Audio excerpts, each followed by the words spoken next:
Si tu fais rien de nouveau à chaque année, pose-toi des questions. Donc, dans ta liste d'objectifs, tu dois avoir des choses à faire comme nouvelle fois, une première fois que tu fais à chaque année, au moins une chose.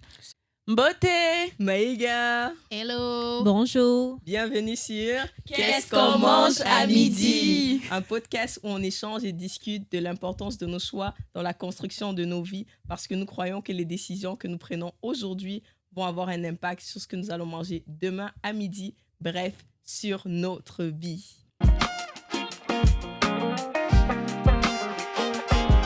Bienvenue dans ce nouvel épisode. Je suis Esther Iban, une des co-animatrices du podcast Qu'est-ce qu'on mange à midi et j'ai le plaisir de vous accueillir pour ce nouvel épisode qui est assez spécial vraiment à mes yeux parce que ça fait 4 ans.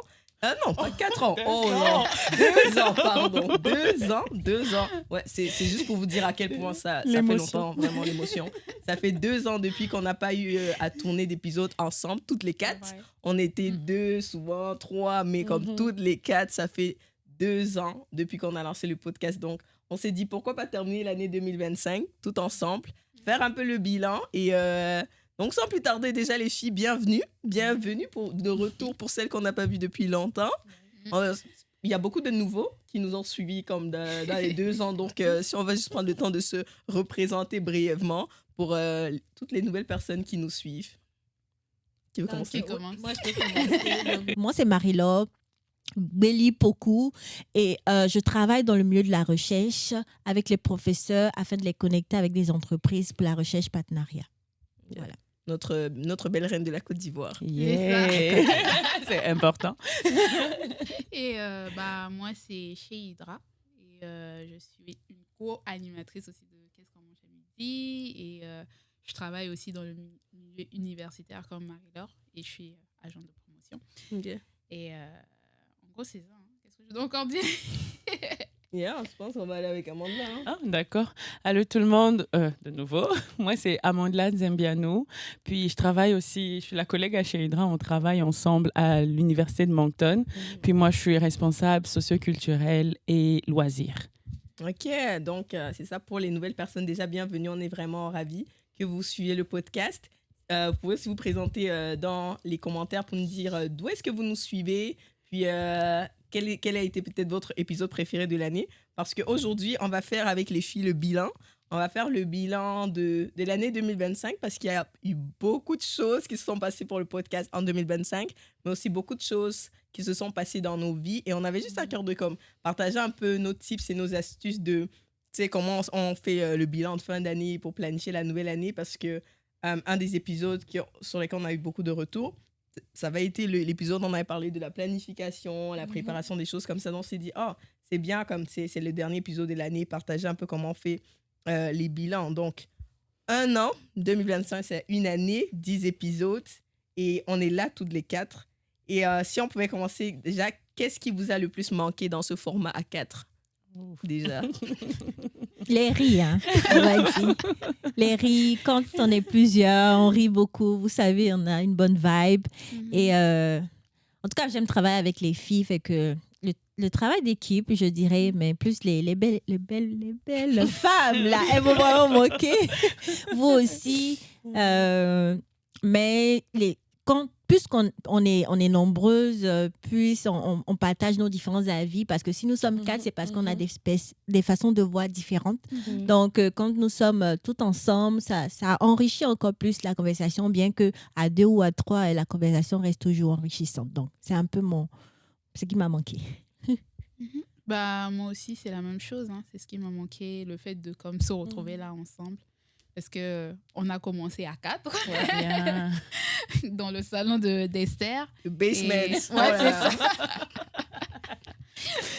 Donc, en gros, c'est ça qui m'a manqué, le fait d'être là comme ensemble, de discuter, de partager encore. Parce que, comme Marie-Laure a dit, on a tellement des parcours et des expériences différentes et c'est une richesse. Yeah. Pour moi, je pense que c'est ça qui m'a manqué un petit peu sur ces une année ou ces 2 ans. Là, yeah. Et toi, Amanda? Ouais, moi aussi, c'est un peu dans le même sens que les autres. C'était vraiment comme avoir ces moments où comme on discute, parce que je me souviens toutes les fois où on se retrouve à 4, ben, on a des discussions qui, parfois nos idées se complètent ou parfois les idées diffèrent.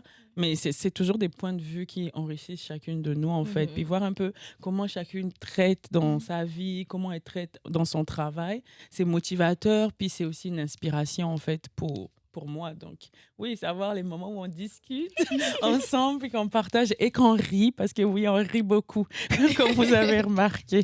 Non. Donc, c'est ça. Yeah, ça, c'est sûr. En tout cas, moi, vous m'avez manqué. Oui. Maintenant, quel diriez-vous est le mot qui résume le mieux pour vous cette année 2025, que ce soit personnellement ou pour le podcast? Wow. Vous devez choisir un mot. Wow, Ça, c'est un mot, hein? Oui, wow, c'est un mot, mais... Amanda, elle a déjà donné son mot. Ça c'est fait- bon. Ouais, c'est bon. Ouais, mais c'est vrai, hein, franchement. Ouais.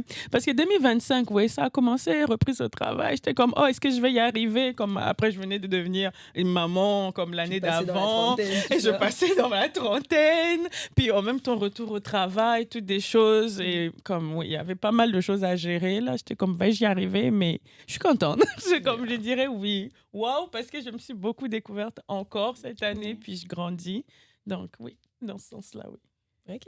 Ouais. Je pense que moi aussi, je dirais waouh.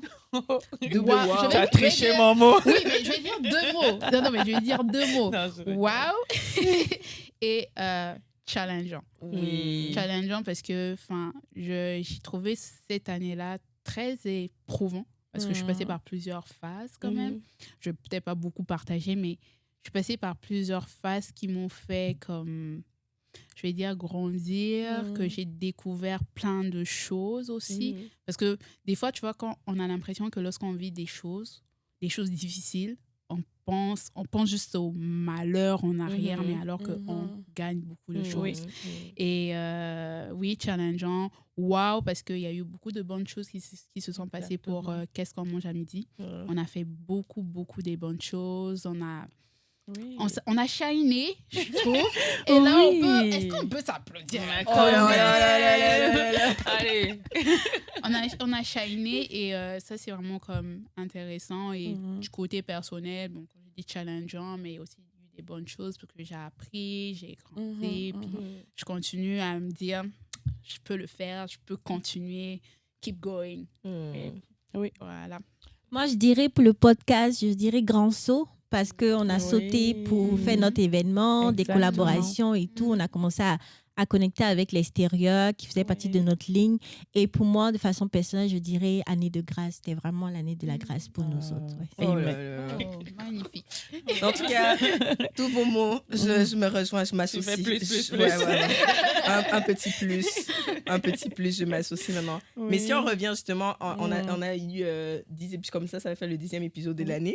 Donc, si on revient un peu sur les différents thèmes abordés, on a abordé différents thèmes depuis le début de l'année. On a commencé avec les doutes et les réalités de la trentaine, avec Arsène, coucou Arsène, vraiment. On a parlé du rôle de la curiosité avec Christian. On a parlé des codes du marché du travail, justement, lors du premier Community Talk avec Dominique et Serge. Oui. On a parlé de développer un growth mindset. On a parlé de l'intelligence émotionnelle. On a parlé de beaucoup de choses. Quel sujet a le plus résonné pour vous? Ou lequel comme vous a le plus fait grandir, que vous avez suivi ça, puis vous étiez comme, oh wow, ça c'était vraiment comme un bon insight. Je sais pas si je commence. Vas-y. Tu t'es lancé. Il y a beaucoup de choses à dire. Oui, mais moi j'ai aimé, j'ai tout aimé. J'ai aimé tous les épisodes. Mais il y a deux ou trois épisodes qui m'ont vraiment interpellée. Il y a l'épisode justement que vous avez eu avec... toutes les deux, Marie-Laure et Amanda, sur la trentaine. La trentaine, yeah. Exactement. Oui. J'ai trouvé cet épisode vraiment intéressant parce que la période où c'est sorti, c'était la période où il y avait cette histoire de Miss France qui venait de prendre sa couronne. Elle avait 34 ans, je pense, à cette époque-là. Et ça faisait parler, ça faisait jaser. Et les gens parlaient des des femmes qui deviennent obsolètes à partir de cette année-là. Oui. Mais alors que non, et j'ai trouvé ça vraiment intéressant. Ça m'a vraiment comme encouragée moi-même parce que moi aussi, je suis en train d'aller vers la fin de ma vingtaine. Là, ça va pas tarder. Donc, ça m'a redonné un peu plus de confiance et me dire que je suis en train d'aller vers cet âge-là. Ça va bien se passer pour moi d'ici là. Donc, je suis contente. Et aussi, il y avait l'épisode que tu as fait, l'épisode sur l'intelligence émotionnelle. Parce que j'ai comme l'impression que ça va comme ensemble. Ça, exactement. C'est l'intelligence émotionnelle. Donc, ça aussi, ça m'a beaucoup challengée. Ça m'a beaucoup appris aussi et fait réaliser que la vie n'est pas facile, mais on est capable de faire des bonnes choses quand on a le mindset. En tout cas. Voilà. Pour moi, c'est justement en parlant de mindset. C'était ça que j'allais dire. Pour moi, c'était l'épisode aussi de Growth Mindset qu'on a fait. Puis franchement, moi, j'ai trouvé ça intéressant, en fait, surtout quand on parlait des jeunes, puis comme que tout se développe depuis petit. Puis pour moi, je suis comme, oui, si ils peuvent le faire, ils peuvent grandir comme ça. Moi aussi, je peux le faire. Puis je peux aussi essayer de l'inculquer comme à mes enfants. Puis c'est ça que j'ai trouvé intéressant, comme faut commencer à bâtir ce mindset comme chez nos enfants ou chez nos plus jeunes, nos frères, nos sœurs, depuis qu'ils sont jeunes pour qu'ils grandissent dans ça.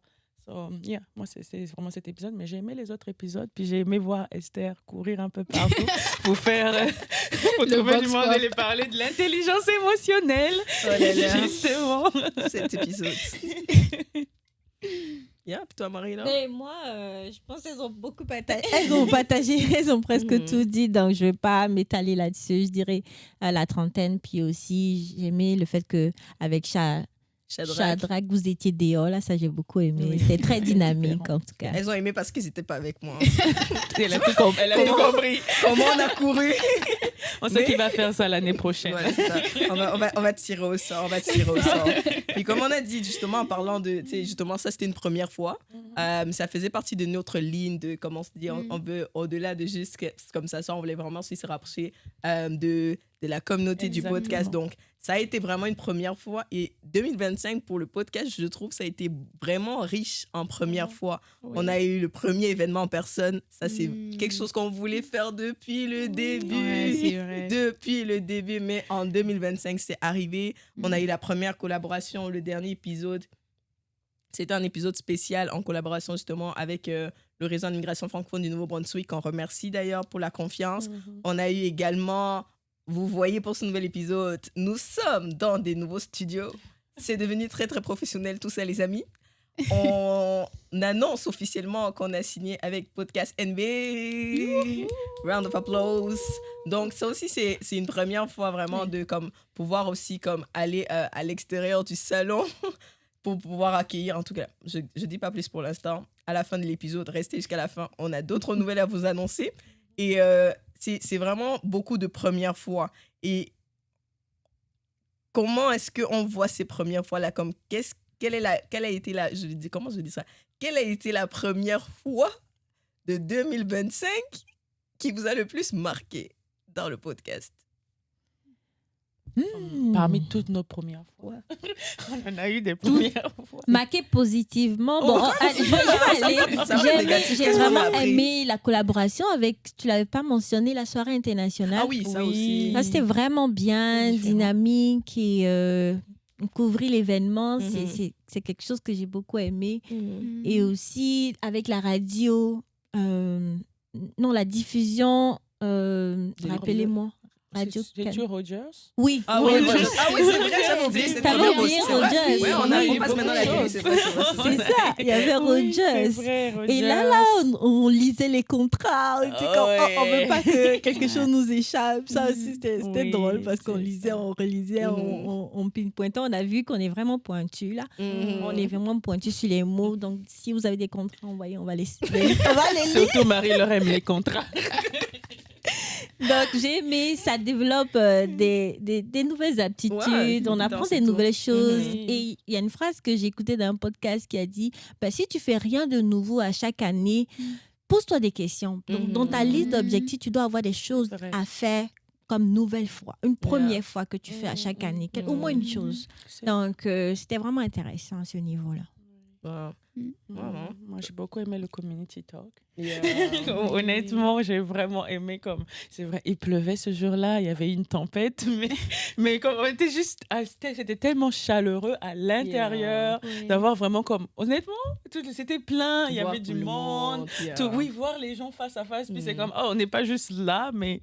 On est en face, là, puis on peut se parler, rencontrer des gens, échanger. Oui, j'ai vraiment apprécié ça. Puis l'accueil de Dominique, honnêtement. Dominique. Une perle. Shout out to you, Dominique. On refait ça l'année prochaine. Une perle. Oui, donc moi, ce serait ça, ma première fois. Comme ça, on va dire toutes les premières fois. Moi, je vais dire la collaboration avec le RIF. Le RIF. Yeah, RIF NB. J'ai trouvé ça très intéressant parce que ça montre qu'on est suivi, on est écouté et les gens nous voient. Et les gens voient le travail qu'on fait. Et c'est très gratifiant pour nous aussi. Parce que des fois, on peut faire des choses, on les fait, mais on ne réalise pas qu'on est en train de faire ces choses-là et il y a un impact. Donc, moi, le fait de justement travailler sur ce projet-là, j'ai trouvé ça tellement gratifiant. Vraiment gratifiant. Faire Esther qui lisait les contrats, qui négociait, qui envoyait des courriels. Les talents des négociatrices. Exactement. Nouvelles compétences. C'est ça. Débloquées. Genre, les stratégies en arrière qu'on discutait. Le fait qu'on gérait justement les médias sociaux, on essayait de travailler. Genre, on essayait de sortir un peu de notre façon de faire les choses à nous, parce que c'était comme du corporate là. Donc il y a une façon, il y a une manière de faire les choses et ça franchement ça m'a vraiment j'ai beaucoup aimé justement cette première fois là pour le podcast. En tout cas, on a eu beaucoup de premières fois. Et on est fiers, et on espère qu'on aura d'autres bonnes premières fois comme ça en 2026. Ah oui. C'est ça. Mais du coup, c'est vrai que là, on a parlé de plus parce qu'on a aimé tout ça. Mais je viens comme pour cette année, est-ce qu'il y a eu des choix difficiles que vous avez eu à faire? Puis, comment ça a été pour vous? Moi, je dirais déjà comme le choix de continuer parce que c'est vraiment souvent des choses qu'on se partage, mais je me suis vraiment rendu compte en cette année avec tout, que ce soit les podcasts et parce qu'il n'y aura pas juste le podcast, chacun on a des challenges, on a des vies personnelles, on a la vie, tu vois. Des fois, je rencontre des personnes, c'est comme, oh, c'est le podcast que tu fais à temps plein. Je suis comme, non. Donc, mais de jumeler, arriver un peu comme à, tu sais, la balance là de, le podcast, c'est comme c'est un projet qui nous tient beaucoup à cœur, mais aussi tu as tes engagements professionnels, personnels, familiaux, etc.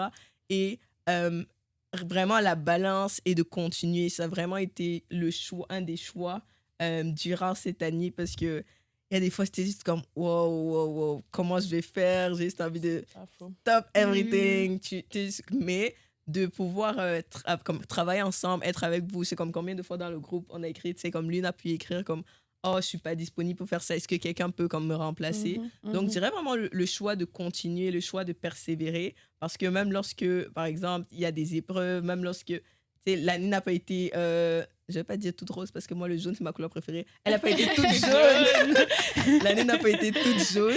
Mais de persévérer, faire ce choix-là, de persévérer à chaque mois, chaque jour, malgré les épreuves et tout, de continuer d'avancer. Comme Sheidra disait, de se dire comme je suis capable, je peux continuer. Puis, donc, pour moi, ça a vraiment été ça, comme le choix de faire le choix de continuer. Wow. Et tu as choisi de continuer. Hein? Ouais, on vérifie là. Ouais, j'ai continué. Oui, puis pour Sheidra, qu'est-ce que ça a été? Pour moi, je vais parler de choisir l'équilibre. Parce que on fait beaucoup de choses, hein. On est des femmes occupées, on a des mamans professionnelles, étudiantes ici, business woman quelque part ici, bénévole quelque part. Donc, ça fait qu'on fait énormément de choses et des fois, on perd cet équilibre-là. C'est vraiment s'asseoir et puis revenir à l'équilibre. C'est vrai qu'il y a une période où je disais, moi, je ne suis pas disponible pour cette période-là pour m'occuper de quelque chose. C'est vrai que c'était difficile de le dire parce que tu vois, tu es comme non, je dois continuer à performer, je dois continuer à être productive. Mais non, ça demande à un moment donné, arrête-toi parce que tu ne peux plus et ne force pas. Arrête-toi à ce moment-là. Et lorsque tu t'arrêtes, c'est à ce moment-là justement que tu commences à rééquilibrer les choses. Tu commences à voir, OK, c'est où mes priorités et c'est où que je vais aller mettre mes forces. Et à ce moment-là, là, on commence à parler d'équilibre, tu vois. Je commence à équilibrer un peu les choses. Et ouais, pour moi, vraiment, cette année-là, c'est équilibre. C'est vraiment l'équilibre. J'essaye. Je ne suis pas encore arrivée à la perfection. Pas encore. Perfection. Perfectionniste ici, là.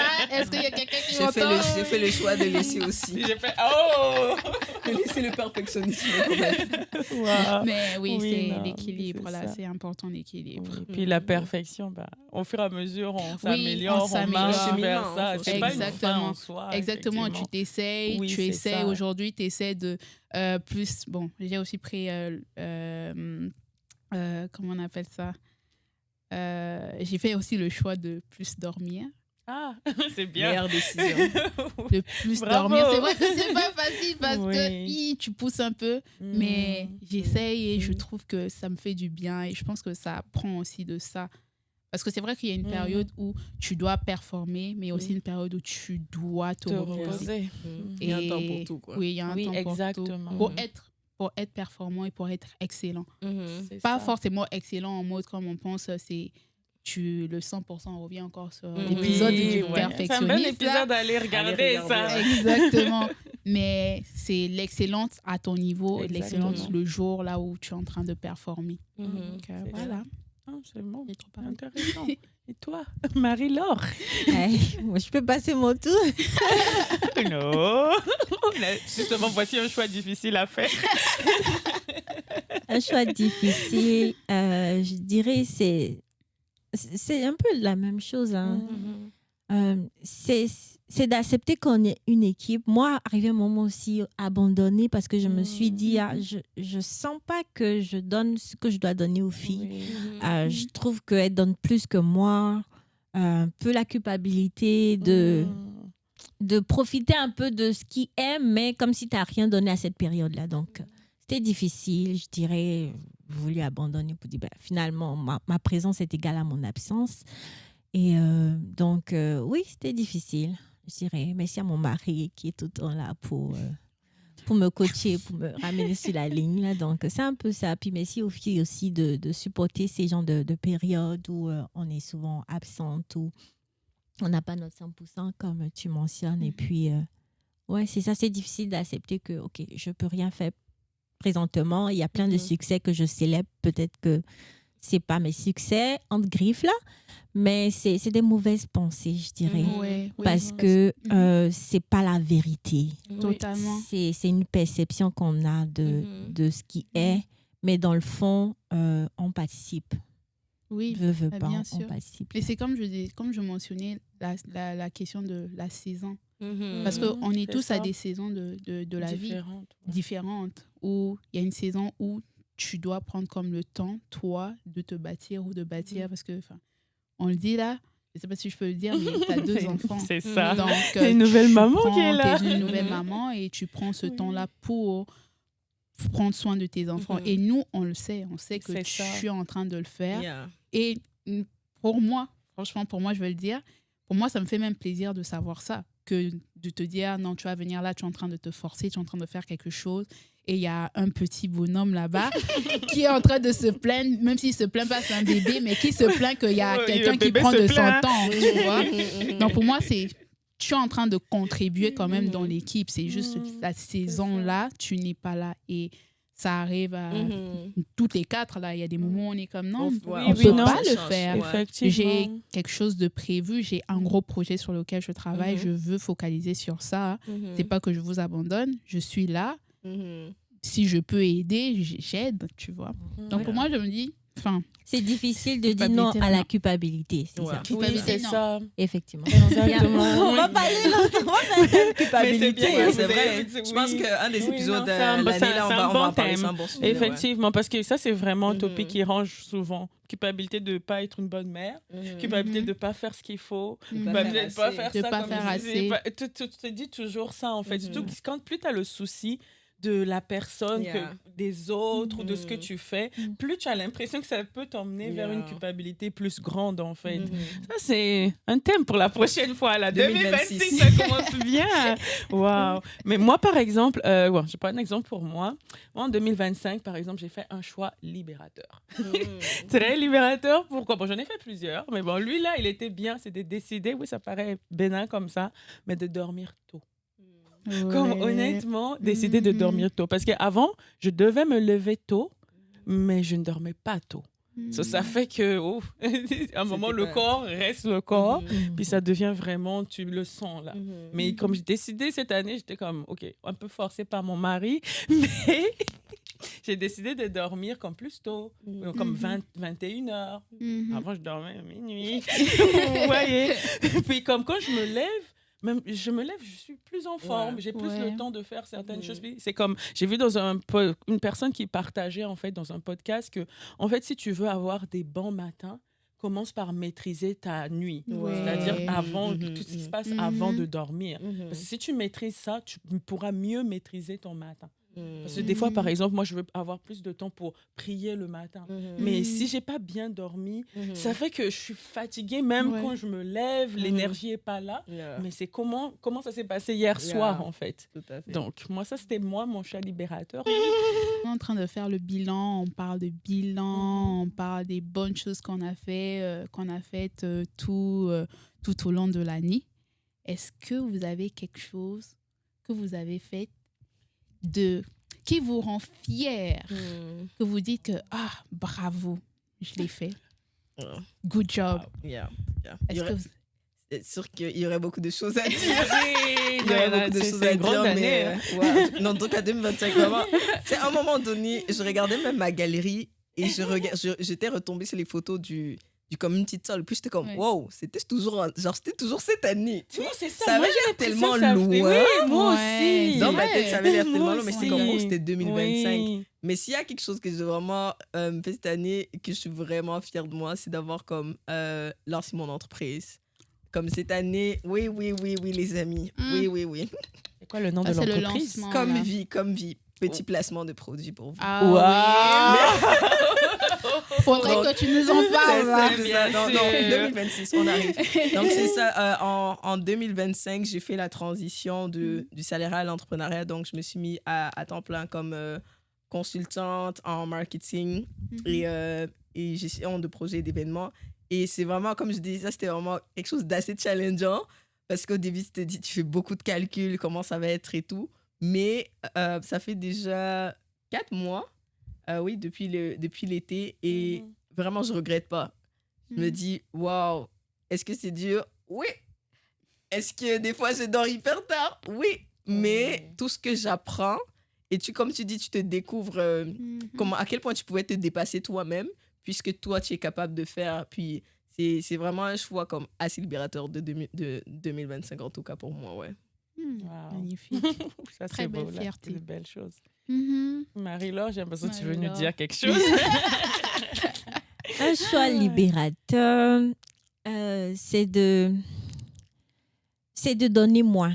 Je veux dire, je suis quelqu'un qui aime beaucoup donner, et je me perdais. Et quand c'est comme ça, j'étais aussi frustrée. Donc, j'ai décidé de juste donner ma limite. Ne pas faire au-delà de ce que je peux pas faire. Je peux prendre un exemple. Ça fait plus de 2 ans que je suis mentor avec Opportunité Nouveau-Brunswick. Donc, mes mentorés, je voulais les accompagner sur toute leur vie. Là. Comme, ça va bien dans ton foyer, ça va bien, tu manges bien, ça va au travail, tu as trouvé un travail, tes parents, etc. Donc, quand c'est comme ça, c'est pas ça le mentorat, c'est pas ce qu'on me demandait, etc. Mais je voulais tellement aider, tellement... Donc, ça faisait que je me dépassais et je voulais répondre aussi à tous mes messages WhatsApp et tout. Maintenant, c'est 2 enfants, 2 jours de réponse, hein, je vous dis. J'aime ça. C'est ça. J'ai appris à laisser. Je pense que, dépendamment des saisons aussi, on ne peut pas... Donc, c'est un choix et je me sens de plus en plus libre. Et fière. Je me sens de plus en plus fière, effectivement. Donc ça, c'est une chose... OK. Ah, c'est une fierté, ouais. Oui, une fierté. oui. Bah oui, vrai, bien sûr. Vrai. Et toi, Amandla? Il y a des choses dont je suis fière, my God. Ouais, bah, beaucoup de choses, mais surtout comme... Que ça soit personnel ou bien un podcast. Oui, non, je sais. Bon, en fait, c'est que je pense que ce dont je suis fière, c'est que j'arrive mieux à me dire non. Parce que honnêtement, j'ai compris une chose, c'est qu'il y a beaucoup de choses dans ma vie qui prenaient du temps, prenaient du retard, tout ça, parce que je me disais trop oui. Dans le sens où j'ai trop pitié de moi-même, d'une certaine manière. Je me dis, comme, il y a même des moments où, comme, ça a affecté ma discipline. Comment je dis ça? C'est parce que je me dis, je suis supposée faire ça. Je sais que je suis supposée faire ça. Mais après, je me dis, non, Amandla, tu sais, t'es fatiguée. Parfois, non, pas nécessairement. C'est juste comme une flemme qui te prend. Puis t'es comme, non, Amandla, tu es fatiguée. C'est bon, t'es pas obligée de faire ça. Laisse. Tu vois? Puis c'est comme, je me dis oui à tout. Comme, oui, non, Amandla, trop compréhensive envers moi-même.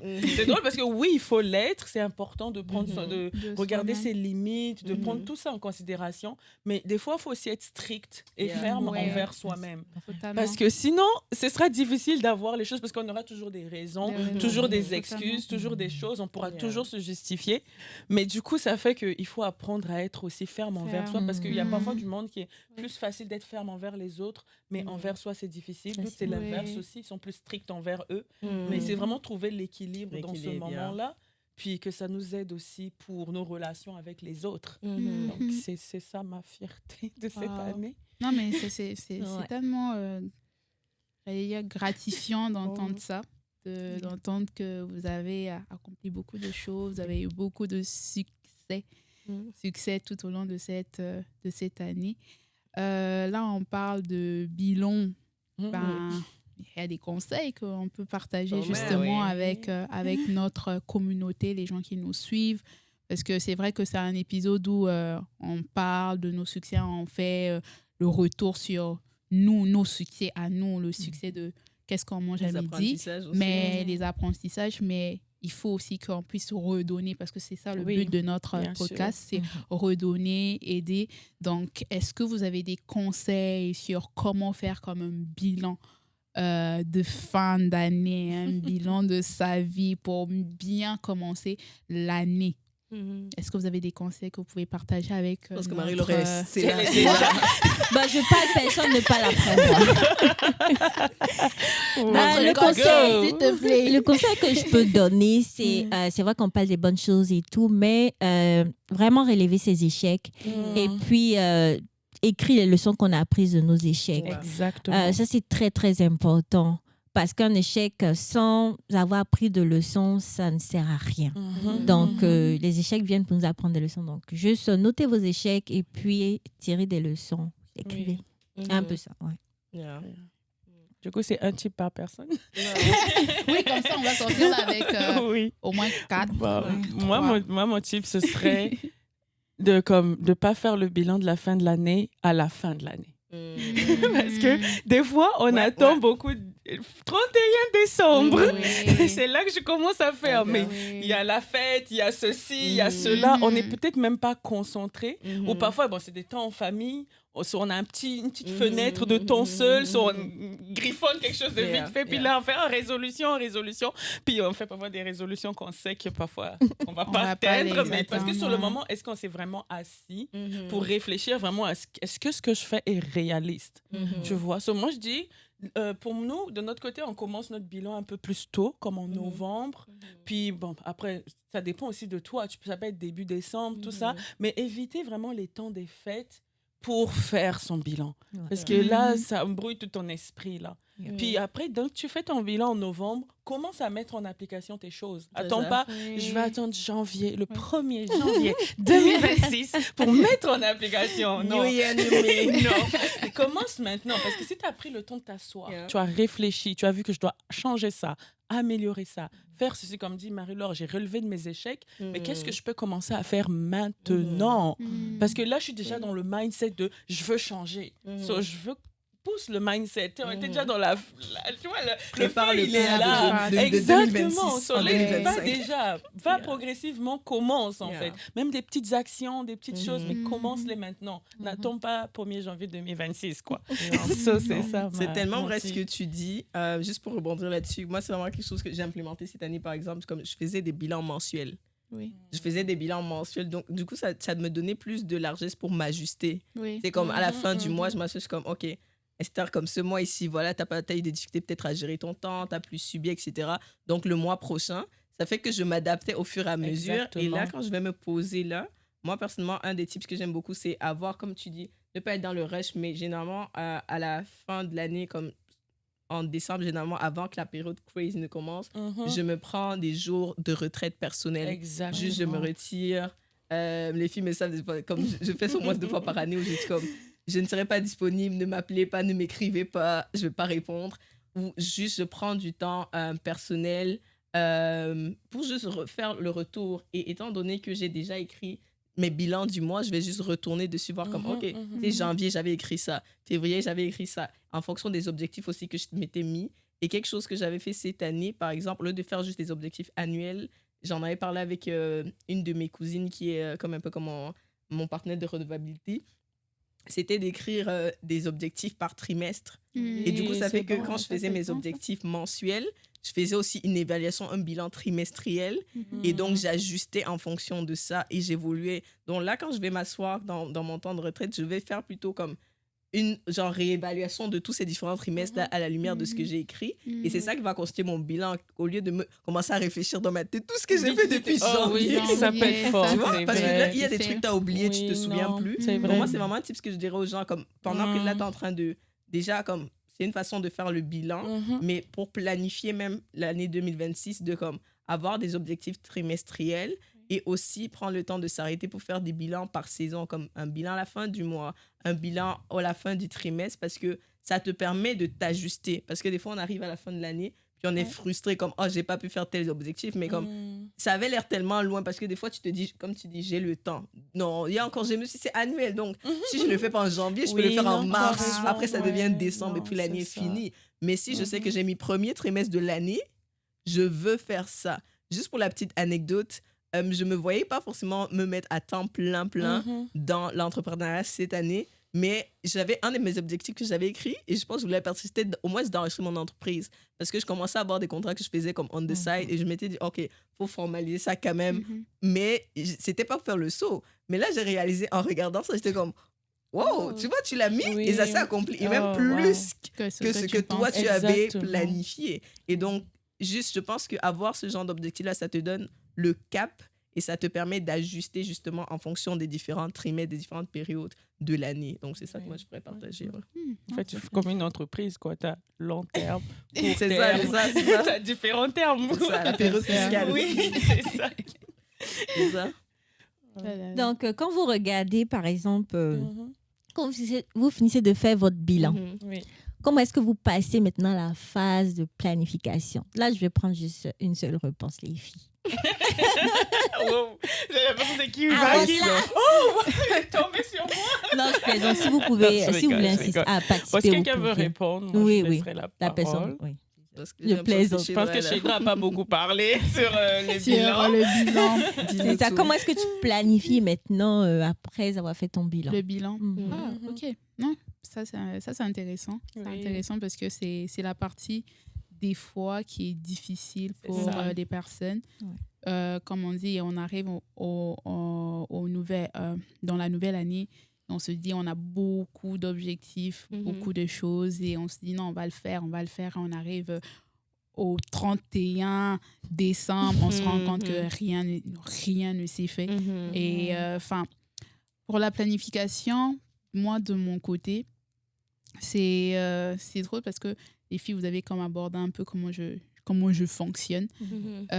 C'est vraiment c'est en fait premièrement, prendre le temps vraiment d'écrire. J'ai aimé le point où tu disais écrire. C'est prendre son carnet avec soi, écrire. Puis, s'il y a des deadlines, mettre des dates. des deadlines. Ouais, Genre, ça, mettre le c'est temps. top, ouais. Ça, c'est bon. Mettre le temps, ça change quelque chose sur la vie. tellement. Ça change parce que si tu n'as pas une date sur un projet, sur un objectif, ben, ça ne va pas se réaliser. Tu vas arriver en décembre 31 décembre 2026, tu n'as rien atteint, tu n'as rien fait de ta vie et tu es comme, je suis nul. Ah ben, tu n'avais pas mis une date. Si tu mettais une date, ça te laisse comme le temps. Tu te dis, dans cette période-là, il faudrait que je fasse ça. Il faut que je fasse ça, il faut que je fasse ça. Parce que des fois, on a juste comme un objectif très vague. Oui. Pas très clair. Il faut vraiment des objectifs smart. Je ne sais pas si c'est parce que j'étudie trop. Des objectifs smart. Smart. Il faut avoir des objectifs vraiment comme smart et mettre une date et ensuite faire des petites mises à jour, regarder souvent, puis arriver à ce qu'on a prévu de faire ou à ce qu'on a planifié. Mais c'est très important de mettre une date. C'est très important. Parce que même quand tu mets une date, tu sais réellement les étapes que tu dois mettre en place pour arriver au niveau où tu devrais arriver. Voilà. C'est bon. Donc, je vais demander aux filles, là, chacune pour répondre, quel conseil que vous donnerez pour 2026 pour commencer l'année? Quel conseil? Quand vous regardez en arrière, quand vous regardez toute l'année 2025, quel conseil vous allez vous donner comme pour commencer l'année 2026? Vous dire, ah non, Amandla, tu as bien fait ça, continue comme ça. Esther, on va essayer d'être bref. Oui, c'est ça. Ouais. Yeah. Bon, moi, je peux commencer. Le conseil que je me donne quand j'ai vu toute cette année, c'est vraiment on a pris l'habitude vraiment de définir des mots pour notre année. Des thèmes, par exemple. Des thèmes qu'on déclare pour chaque année qui commence. Donc, je me dirais de continuer comme ça. De continuer comme ça parce que vraiment, ça, c'est puissant. C'est ce que je peux dire. C'est vraiment puissant. Ça conduit toute l'année. Les mots sont, les mots sont puissants. Ça devient une réalité dans sa vie. Exactement. Effectivement. Et, totalement. Moi, c'est la persévérance. De persévérer. Parce que c'est très facile de baisser les bras. C'est très facile de voir les défis, les challenges et puis de juste s'arrêter ou même de ne pas voir de ne pas voir la lumière au bout du tunnel, mais c'est de persévérer. En persévérer, tu commences ton année avec un mot comme persévérance, ça te laisse ça te laisse une marge de manœuvre, je trouve. Moi, je me dirais let's go. Je dirais vas-y et n'aie pas peur. Comme vraiment, c'est ça qui est ça que j'ai réalisé beaucoup cette fin de l'année, c'est que beaucoup de peurs m'ont freiné à faire beaucoup de choses. Comme on a différents types de peurs, honnêtement. C'est ça. Puis des fois, c'est comme ça prend du temps de s'asseoir puis de dire quelles sont réellement mes peurs, parce que des fois, on les cache même de nous-mêmes. J'aime ça. Ça peut faire un thème. On est parti, mais tu vois, on a vraiment même de nous-mêmes, on peut cacher nos propres peurs. C'est pour ça que ça prend de s'asseoir, de vraiment méditer sur soi-même, de voir ça. Puis c'est ça que je me suis rendu compte. C'est pour ça que je dirais comme vas-y, n'aie pas peur. Parce que les projets que tu veux réaliser, réalise-les. L'endroit où tu veux t'inscrire, va t'inscrire. La personne avec qui tu peux parler, va parler. N'aie pas peur parce qu'on a peur. Et ça, il ne faut pas se laisser freiner par la peur en 2026. La peur est restée là. Moi, je me dirais deux choses. La première, ce serait sois plus vulnérable. En tant que perfectionniste en guérison, j'ai tendance à être très dure avec moi-même. Donc, sois vraiment plus vulnérable, puis aussi continue de te dépasser. C'est vraiment les deux choses que je me dirais en regardant 2025. Donc, waouh, on a beaucoup parlé, on a fait le bilan, on s'est encouragé. En tout cas, je ne sais pas si vous avez eu plaisir comme moi à écouter cette discussion. Je vais la réécouter pour sûr. Et on veut vraiment prendre le temps de remercier toutes les personnes, tous les membres de notre communauté qui nous suivent depuis le début du podcast, toutes les nouvelles personnes qui nous ont suivis en 2025, toutes les personnes qui nous ont fait confiance. Vous avez assisté à nos événements, vous êtes abonné à l'infolette, vous nous avez donné la confiance pour un projet. On veut particulièrement remercier le réseau de migration francophone du Nouveau-Brunswick, l'association des étudiants internationaux de l'Université de Moncton, Kodiak NB, Kodiak FM, Podcast NB, tous les collaborateurs de près ou de loin, nos familles qui vous nous soutenez, papa, maman, merci beaucoup. Merci. Vraiment, merci. Tous les fois, on va abandonner, vous nous encouragez. Oui. Et vraiment, merci. On a beaucoup de choses en préparation pour 2026. Donc, restez connectés, ne manquez surtout pas le premier épisode qui va sortir en janvier parce qu'on va vous donner le programme pour 2026. Vraiment, 2026, on vous promet des invités incroyables. Là, on est sorti de la maison. On va inviter des gens qu'on ne pouvait pas inviter à la maison, les amis. Donc, là, on est devenus professionnels. Donc, plus d'épisodes, des événements en personne, on s'en vient. Et puis, si tu ne veux pas manquer tout ça, il faut absolument que tu t'inscrives à la newsletter. Parce que la newsletter de la communauté, on donne des choses qu'on ne dit pas sur les réseaux. Et comme ils ont l'avant-première, on partage des événements, des choses. Le lien est dans la description. Abonne-toi pour la newsletter. D'ici là, on vous souhaite vraiment une merveilleuse fin d'année 2025 et on vous souhaite tout le meilleur pour 2026 parce que le meilleur est à venir, les amis. Yes. Donc, qu'est-ce qu'on dit? Bon appétit! Une production de Podcast NB.